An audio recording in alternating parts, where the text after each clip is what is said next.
over a century, the legendary tales that have surrounded our great British airfields have inspired generations of people, including me, which is why I am on a personal mission to cross the UK to visit some of our most important airfields, to understand not just about their contribution to our past, but importantly, how many of them have helped define our future. I'm here at Raf Biggin Hill, one of the most famous airfields of the Second World War. Biggin on the Bump, as it was known, became synonymous with the Battle of Britain, the aerial campaign that thwarted Hitler's attempts at invasion back in the summer of 1940. In the late 1920s and early 1930s, Biggin Hill was given a much-needed revamp, the provision of new hangars and these E-pens to protect aircraft and their ground crews. 1,000 hours to build. Really? It's hard to believe that these were somehow perceived as less glamorous than the Spitfire, given the job they were doing.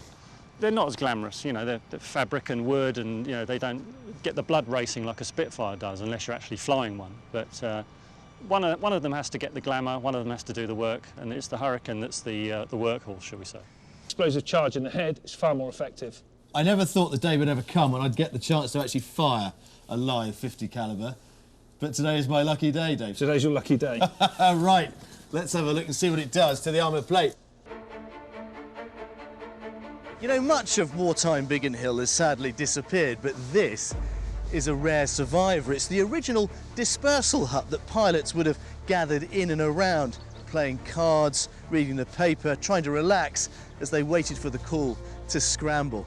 And you have that the war could offer any young man. How did you do it? I thank God, I suppose. I can't really say much more than that.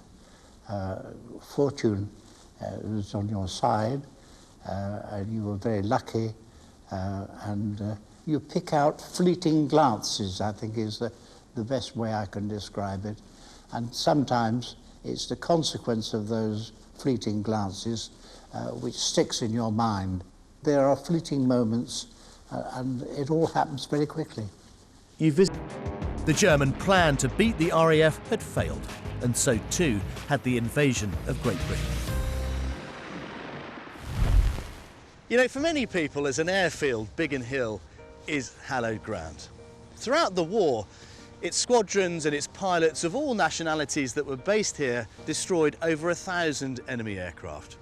Its personnel collected over 200 awards for gallantry and skill in combat, but it is perhaps that summer of 1940 and its role in the Battle of Britain itself that has enshrined its place in the history books.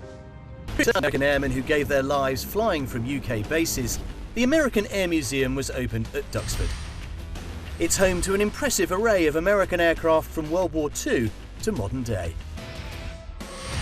This beautiful purpose-built American hangar here at Duxford is packed with examples of the aircraft the Americans produced. That's a B-17, above me the tail fin of a Marauder, up there a C-47 Dakota. The whole thing is dominated by this enormous B-52, but it also contains examples of two of the aircraft that the USAF brought here in April 1943, the P-47 Thunderbolt, and over there the P-51 Mustang. And of course with the planes came the pilots. One of these pilots was Hughie Lam of the 82nd Fighter Squadron, both named Etta Jane after his little sister. The first one, however, didn't survive the war. On his very first mission out, the aircraft suffered an engine fire, forcing him to ditch it into the freezing North Sea. I thought I was going to make it to the shore at Orford Ness. About 3 miles off of there, you'll find Etta Jane the First.